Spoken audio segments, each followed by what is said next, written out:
Abhiyan news కి స్వాగతం. Bulletin లో ముందుగా హెడ్లైన్స్ చూద్దాం.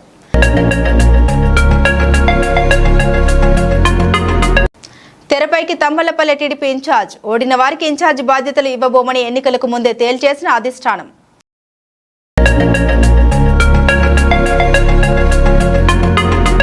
విజయోత్సవ కార్యక్రమాల్లో వర్గ చిచ్చు. బి కొత్తకోట తమ్ములలో గొడవలు.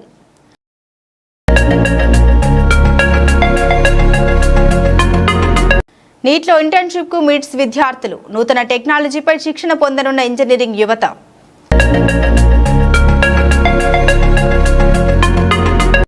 గట్టులో బ్రహ్మోత్సవాలు. వైభవంగా శ్రీ ప్రసన్న వెంకటేశ్వర స్వామి రథోత్సవం.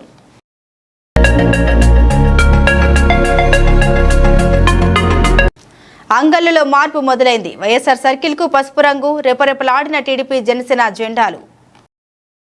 రాష్ట్రంలో ఎన్నికలు ముగిశాయి. ఎన్నికల ఫీవర్ నుండి ఇప్పుడిప్పుడే జనం బయటకు వస్తున్నారు. రాష్ట్ర వ్యాప్తంగా చారిత్రాత్మక విజయం సాధించిన ఎన్డీఏ కూటమికి తంబలపల్లిలో చేదు అనుభవమే ఎదురైంది.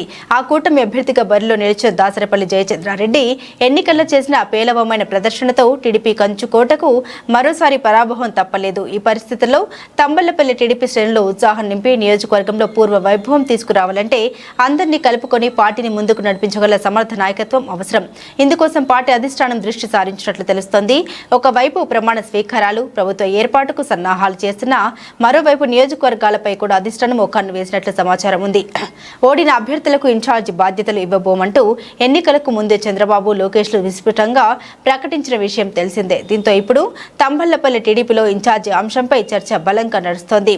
వైసీపీ పాలన సమయంలో 5 సంవత్సరాలు వైసీపీలో లోపాయికారి ఒప్పందం కుదుర్చుకుని టీడీపీలో కనిపించకుండా పోయిన వారు ఇప్పుడు ఒక్కొక్కరుగా బయటకు వస్తున్నారు. అలాంటి వారిలో కొందరు జయచంద్రారెడ్డి నాయకత్వాన్ని కోరుకుంటున్నట్లు తెలుస్తోంది. అయితే ఇన్ఛార్జ్ అంశంపై టీడీపీలో భిన్న అభిప్రాయాలు వ్యక్తమవుతున్నాయి. ఇంతకాలం పార్టీ కార్యక్రమాలు నిర్వహించి టికెట్ దక్కని మాజీ ఎమ్మెల్యే శంకర్ యాదవ్ కు ఇన్ఛార్జ్ బాధ్యతలు అప్పగించి ఎలాగైనా న్యాయం చేయాలని ఆయన అనుచర వర్గం కోరుతున్నారు. వైసీపీ ఎమ్మెల్యే ద్వారకానాథ్ రెడ్డితో పోరాడి కేసులు, జిల్లా బహిష్కరణ వంటి అనేక సమస్యలు ఎదుర్కొని కష్టకాలంలో కార్యకర్తలకు అండగా నిలిచిన టీడీపీ రాష్ట్ర కార్యదర్శి కోన్రెడ్డిని ఇన్ఛార్జ్ చేయాలని మరో వర్గం భావిస్తోంది.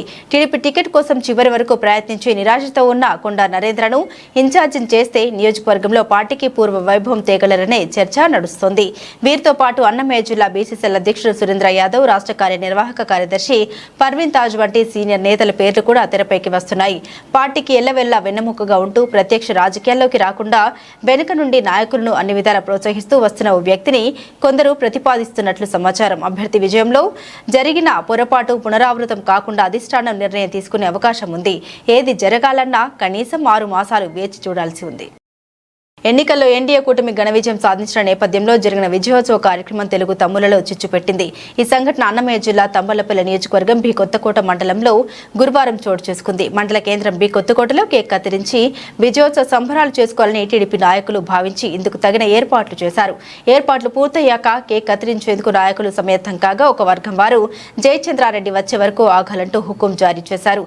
తంబలపల్లిలో టీడీపీ ఓటమికి కారణమైన వ్యక్తితో సంబరాలు చేసుకోవడం ఏంటని కొందరు ప్రశ్నించడంతో 2 వర్గాల మధ్య గొడవ జరిగింది. పరస్పర వాదోపవాదాలు జరిగి గొడవ తారాస్థాయికి చేరుకుని చొక్కాలు చించుకునేంత వరకు వెళ్లింది.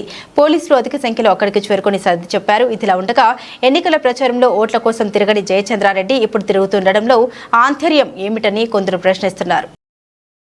అంగల్ సమీపంలోని మిడ్స్ ఇంజనీరింగ్ కళాశాలలో బీటెక్ 3వ సంవత్సరం చదువుతున్న లేపాక్షి, సుశాంత్ రెడ్డి, జస్వంత్, యశ్వంత్ కుమార్ జాహ్నవేలు నేషనల్ ఇన్స్టిట్యూట్ ఆఫ్ టెక్నాలజీ పుదుచ్చేరిలో 6 వారాలు ఇంటర్న్షిప్ చేసే అవకాశం వచ్చినట్లు ప్రిన్సిపల్ డాక్టర్ సి యువరాజ్ పేర్కొన్నారు. విద్యార్థుల సాంకేతిక సామర్థ్యాన్ని పెంపొందించుకోవడానికి ఇంటర్న్షిప్ దోహదపడుతుందన్నారు. ప్రస్తుత ఆధునిక టెక్నాలజీ కలిగిన మిషన్ లెర్నింగ్, డేటా సైన్స్ పై ఈ 6 వారాల ఇంటర్న్షిప్ చేస్తారని ఆయన స్పష్టం చేశారు. ఈ నెల 10వ తేదీన మొదలయ్యే ఇంటర్న్షిప్ కు ఎంపికైన విద్యార్థుల్ని కళాశాల correspondent doctor N Vijayabhaskar Chowdary, executive director Keerthi Nadella, విభాగాధిపతులు, అధ్యాపకులు అభినందించారు.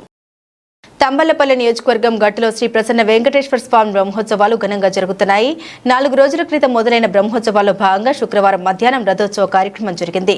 ప్రత్యేకంగా అలంకరించిన రథంపై స్వామివారి ఉత్సవ మూర్తుల్ని అధిష్ఠించి భక్తుల గోవిందనామ ధ్వనులతో రథోత్సవం నిర్వహించారు. అంతకుముందు గురువారం రాత్రి జరిగిన స్వామివారి కళ్యాణోత్సవం భక్తులను కనువిందు చేసింది. వేద పండితుల మంత్రోచ్చరణ మధ్య అంగరంగ వైభవపేతంగా కళ్యాణోత్సవం జరపక అనంతరం గరుడోత్సవం కనువిందు చేసింది. బ్రహ్మోత్సవాలు శనివారం అశ్వవాహనోత్సవం జరుగుతుందని ఆలయ నిర్వాహకులు తెలిపారు.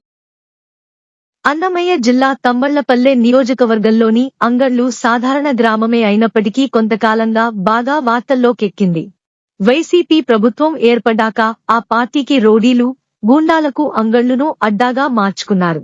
టీడీపీ జెండా కనపడినా ఓర్వలేక ఏదో ఒకటి చేయాలనే సంకల్పంతో ఉండేవారు. చాలా కాలంగా ఎన్టీఆర్ సర్కిల్ గా పిలిచే అంగళ్లు కూడలిని వైఎస్ఆర్ సర్కిల్ గా మార్చేసి జెండా కూడా కట్టనివ్వకుండా అరాచకం సృష్టించారు. అయితే ఇప్పుడు ఆ పరిస్థితి మారిపోయింది. వాళ్లు నేర్పిన విద్యను వాళ్ల మీదనే ఉపయోగిస్తోంది టీడీపీ. సర్కిల్ ను పసుపు మయం చేశారు. ఒకప్పుడు జెండా కడితే రౌడీలు, పోలీసులచే దౌర్జన్యాలు చేయించే వైసీపీ నాయకులు ఈ రోజు వాళ్ల జెండాలు పీకినా దిక్కులేకుండా పోయింది. కాలం చాలా గొప్పది. అన్నిటికీ కాలమే సమాధానం చెబుతుందనడానికి ఇదే నిదర్శనం. మదనపల్లి శాసనసభ్యులు షాజహాన్ భాషా శుక్రవారం నెల్లూరులో మాజీ మంత్రి పి నారాయణను మర్యాదపూర్వకంగా కలిసి శుభాకాంక్షలు తెలిపారు. అనంతరం స్థానిక బరా షాహీ దర్గాకు వెళ్లిన షాజహాన్ బాషా అక్కడ ప్రత్యేక ప్రార్థనలు చేశారు. దర్గా పెద్దలచే షాజహాన్ బాషాకు ఘనస్వాగతం లభించింది. ఆ తర్వాత అక్కడి ముస్లింలు ఆయనకు సన్మానం చేసి శుభాకాంక్షలు తెలియజేశారు. మిట్స్ ఇంజనీరింగ్ కళాశాల నందు సిఎస్సి డేటా సైన్స్ లో 3వ సంవత్సరం చదువుతున్న L Sahiti, N Sai Kumudini, G Thorani, P పూజితలకు నేషనల్ ఇన్స్టిట్యూట్ ఆఫ్ టెక్నాలజీ రూర్కెలాలో 60 రోజుల ఇంటర్న్షిప్ పూర్తయినట్టు కళాశాల ప్రిన్సిపాల్ డాక్టర్ సి. యువరాజ్ పేర్కొన్నారు. ఈ విద్యార్థులు గంగా నదిలో కరిగిన ఆక్సిజన్ అంచనా అనే పేరుతో రియల్ టైం ప్రాజెక్టులో పనిచేసినట్లు తెలిపారు. ఈ విద్యార్థులకు doctor N Komal Kumar guide గా వ్యవహరించినట్లు వెల్లడించారు. ఈ రియల్ టైం ప్రాజెక్టును విజయవంతంగా పూర్తి చేసిన విద్యార్థులను కళాశాల correspondent doctor N. Vijaya Bhaskar Chowdary, executive director Keerthi Nadella, principal doctor C. Yuvaraj, విభాగాధిపతి డాక్టర్ కుసుమ, అధ్యాపకులు అభినందనందించారు. అభయ న్యూస్ ని సబ్స్క్రైబ్ చేసుకోండి, లైక్ చేయండి, కామెంట్ చేయడం మర్చిపోకండి. ఇవి బులెటిన్ అప్డేట్స్. మరిన్ని అప్డేట్స్ కోసం చూస్తూనే ఉండండి అభయ న్యూస్.